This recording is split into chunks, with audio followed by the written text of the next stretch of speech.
Hello everyone, আজকে আমরা Dyer সিরিজের মধ্যে ম্যাক্সিমাম ম্যাক্সিমাম ফ্লো প্রবলেম পড়তে চলেছি। ম্যাক্সিমাম ফ্লো প্রবলেমের মধ্যে আমাদের যে অ্যালগরিদমটা পড়তে হয় তার নাম হচ্ছে ফোর্ড ফুলকারসন অ্যালগরিদম। ঠিক আছে, এই অ্যালগরিদমটা আমরা পড়ব আজকে, যে এর নিউমেরিক্যাল কীভাবে সলভ করব। আমাদের ফোর্ড ফুলকারসন অ্যালগরিদমের মধ্যে প্রবলেম সলভ করার আগে কয়েকটা কিওয়ার্ড আমাদের জেনে রাখতে হবে, যে সোর্স কি, সোর্স ভার্টেক্স। আমরা আগেই গ্রাফ থিওরিতে পড়েছি সোর্স ভার্টেক্স কি। সোর্স ভার্টেক্সে সব আউটগোয়িং এজ থাকবে। আর সিঙ্ক ভার্টেক্স কি, সব আসবে, মানে আমাদের ইনওয়ার্ড এজ থাকবে, কোনো আউটগোয়িং এজ থাকবে না। ঠিক আছে, 3 নাম্বার কি? 3 নাম্বার হচ্ছে বটলনেক ক্যাপাসিটি, বিসি আমরা লিখছি। বটলনেক ক্যাপাসিটি কি? একটা পাথ নিচ্ছি, সাপোজ আমরা এই পাথ নিচ্ছি, এরকম একটা গ্রাফ আছে, এখানে A B C D E F এরকমভাবে সব যাচ্ছে। ঠিক আছে, এবার এখানে ধর 1 2 3 4 5 6 ওয়েট আছে। এখানে আমি একটা পাথ চুজ করলাম, এ হচ্ছে সোর্স ভার্টেক্স, ডি হচ্ছে ডেস্টিনেশন ভার্টেক্স বা সিঙ্ক ভার্টেক্স। তাহলে আমি এ থেকে বি, বি থেকে সি, সি থেকে ডি, তাহলে এই এ থেকে ডি এর মধ্যে যে পাথটা চুজ করলাম, সেই পাথের মধ্যে যে 3টে এজ আছে, সেই 3টে এজের মধ্যে মিনিমাম কে 1, তাহলে এইটা হচ্ছে বটলনেক ক্যাপাসিটি, একটাই হচ্ছে বটলনেক ক্যাপাসিটি। দেন 4 নম্বরে কি আছে, যে ফ্লো কি? ফ্লো তো আমরা জানি, এই যে ফ্লো হচ্ছে, ফ্লোটাকে আমরা রিপ্রেজেন্টেশন কী করে করি? ফ্লোর সাথে আরেকটা জিনিস থাকে, ফ্লো স্ল্যাশ দিয়ে ওয়েট লিখি, যে গ্রাফের ওয়েটটা থাকে সেই ওয়েটটাকে। 5 নম্বরে কি আছে, আর্গুমেন্টিং পাথ।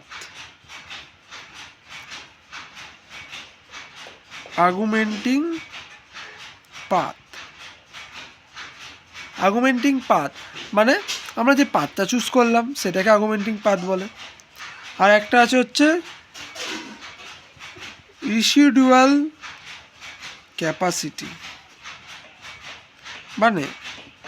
মানে আমাদের অরিজিনাল যে ক্যাপাসিটি আছে সেই ক্যাপাসিটি থেকে কারেন্ট যে ফ্লোটা আছে, আমাদের যেই ফ্লোটা বার করলাম সেই ফ্লোটা মাইনাস করে দিলে আমরা রেসিডুয়াল ক্যাপাসিটি পেয়ে যাই।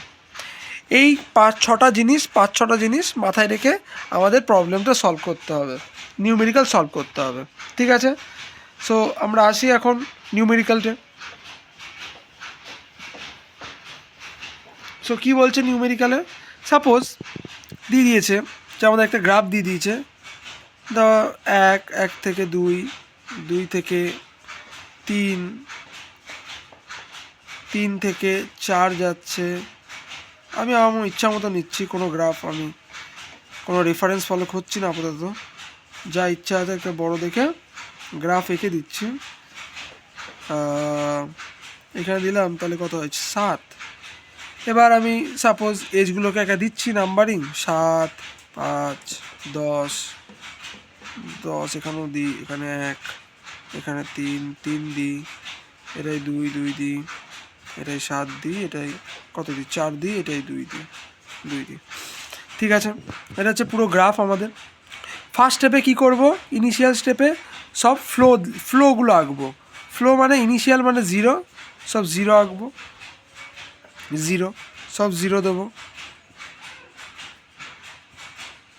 0 সব এর আগে 0 দিয়ে দেবো, স্ল্যাশ করে সব 0 দিয়ে দেবো, এখানে স্ল্যাশ 0। ঠিক আছে, সব স্টেপ 1 হচ্ছে এটা। স্টেপ 2 কি? আবার এই গ্রাফটাকে আঁকতে হবে, আঁকছি, দেখো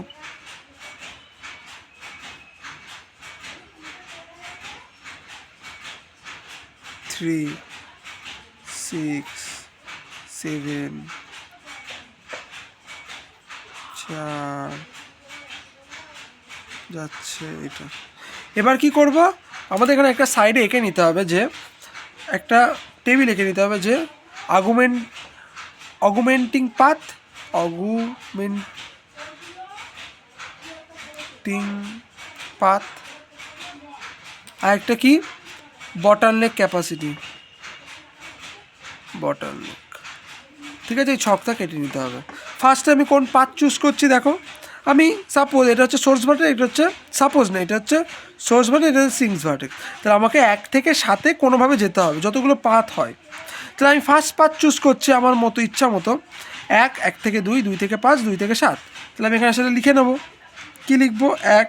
1 থেকে 2, 2 থেকে 5, 5 থেকে 7 লিখলাম। এবার বটলনেক ক্যাপাসিটি বার করতে হবে। কি দেখতে হবে? এখানে 7, 5, 10 এর মধ্যে কোনটা সবচেয়ে মিনিমাম? 5। তাহলে 5 লিখব। তাহলে এবার এখানে ফ্লো কত হলো? ফ্লো এখানে বটলনেক ক্যাপাসিটি যেটা, সেটাই ফ্লো হয়ে যাবে 5। তাহলে এই ফ্লোর সাথে এখানে ফ্লোতে অ্যাড করে দিতে হবে 5,7, 0,5 করলে তাহলে 5 হয়, 0,5 করলে 5, 5 হয়, 5, 10 হয়। আর বাকিগুলো যা আছে রিমেনিং সব সেম রাখবো, 0,10, 0,1 এরকম করে সব সেম রাখবো, যা আছে 0,3, 0,2 সব সেম রাখবো। এবার কি হলো দেখতে হবে যে আমরা 6 নম্বর যে পয়েন্টটা পড়েছিলাম, রিসিডুয়াল ক্যাপাসিটি মানে কি? যে আমাদের অরিজিনাল ক্যাপাসিটি থেকে কারেন্ট ফ্লোটাকে বাদ দিতে হবে। কত হচ্ছে? 5 থেকে 5 বাদ দিলে 0, 7 থেকে 5 বাদ দিলে 2, 10 থেকে 5 বাদ দিলে 5 থাকে। তাহলে এটা 0 মানে এটাকে ব্লক করে দিলাম। তাহলে এই পাথ দিয়ে আমাদের কোনো আর গ্রাফ সলভ হবে না। এটাকে হচ্ছে ফার্স্ট স্টেপ গেল। সেকেন্ড স্টেপ কী হবে? তাহলে আমাকে আবার 1 থেকে 7-এ যেতে হবে। কোন পসিবল পাথ হতে পারে? আমি সাপোজ নিলাম 1 থেকে 3, 3 থেকে 6, 6 থেকে 7। তাহলে এখানে সেটা লিখে দিতে হবে 1 থেকে 3, 3 থেকে 6, 6 থেকে 7। তাহলে এর মধ্যে সবচেয়ে মিনিমাম কোনটা? 10, 7, 4। তাহলে 4 সবচেয়ে মিনিমাম। তাহলে এবার অ্যাড করে দেবো। আমি এই গ্রাফেই করছি, কিন্তু তোমাদের আরেকটা গ্রাফ আঁকতে হবে। আরেকটা গ্রাফ এঁকে এই যে পার্টটাকে চুজ করেছিলাম, এই যে ডবল লাইন দিয়ে দেখিয়ে দিচ্ছি, শুধু এই পার্টটার ওপরই অ্যাড করব ফ্লোটাকে। ঠিক আছে, তাহলে 10, এখানে কত আছে? 4।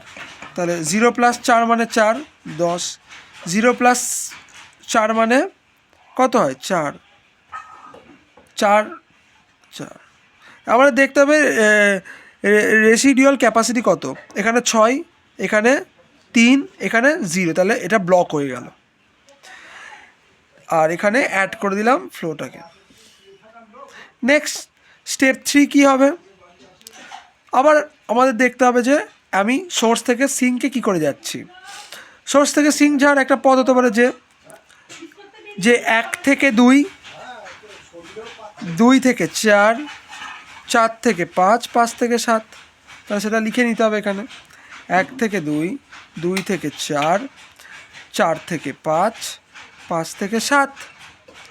এর মধ্যে মিনিমাম কোনটা? 7 থেকে 5 বাদ দিলে কত হয়? 2। 7 থেকে 5 বাদ দিলে 2 হয়। তারপরে কত? 3। তারপর কত? 3। তারপর কত? 5। তাহলে মিনিমাম কোনটা আসছে? 2। তাহলে ফ্লোতে অ্যাড করে দিলাম 2। এবার আমার পাথ চুজ করেছিলাম? এই পাথটা, এটা 2, 5, 7। তাই এবার জাস্ট এইটুকুনি চেঞ্জ হবে। কি আছে? এখানে অ্যাড করতে হবে 2, তার মানে 7 হয়ে গেল। এখানে অ্যাড করতে হবে 2 মানে 3 হয়ে গেল। এখানে অ্যাড করতে হবে 2 মানে 3 হয়ে গেল। এখানে অ্যাড করতে হবে 2 মানে 7 হয়ে গেল। তাহলে এখানে এবার রেসিডুয়াল ক্যাপাসিটি বার করতে হবে। কোনটা 0 আসছে? এই দেখো এখানে 0 আসছে। তাহলে এটা ব্লক হয়ে গেল, এই রাস্তায় আর কাজ করা যাবে না আমাদের। তারপরে নেক্সট পাথ কী হবে? নেক্সট পাথ কি চুজ করতে পারি? 1 থেকে 3, 1 থেকে 3, 3 থেকে 4 নিলাম। 1 থেকে 3, 3 থেকে 4 নিলাম। 4 থেকে সাপোজ 5 নিলাম। 5 থেকে 7 নিলাম। 1 থেকে 3, 3 থেকে 4, 4 থেকে 5, 5 থেকে 7। এই পাতটা নিলাম। এর সবচেয়ে ক্যাপাসিটি কোনটা হচ্ছে, এর ক্যাপাসিটি কোনটা হচ্ছে 2 থেকে একবার দিলে 1, তাহলে এইটাই সবচেয়ে কম ক্যাপাসিটি হচ্ছে। ওকে, তাহলে এবার আসবো বার করব আবার, জাস্ট এইটুকুনি চেঞ্জ করব। কি করব, 1, তাহলে এটা 5 হবে। এটা কত হবে, এখানে কত ছিল, এখানে আছে 2, তাহলে 1 2, তাহলে এখানে কত 3 3 হয়ে গেল, একদম তাই। এটা রেসিডুয়াল ক্যাপাসিটি হয়ে গেল, এখানে 8 হয়ে যাবে, ক্যাপাসিটি 0। আর দেখো আর কি কোনোভাবে 1 থেকে 7 যাওয়া যাচ্ছে না, তাহলে এবার অ্যাড করে দেবো। কি করব, ম্যাক্সিমাম লিখবো, কি অ্যান্সার, এবার অ্যান্সার লিখছি আমরা, যে maximum flow capacity equal to কত হবে, 5 + 4 + 2 + 1, 5 5 10, 2 12। এটা হচ্ছে আমাদের অ্যান্সার।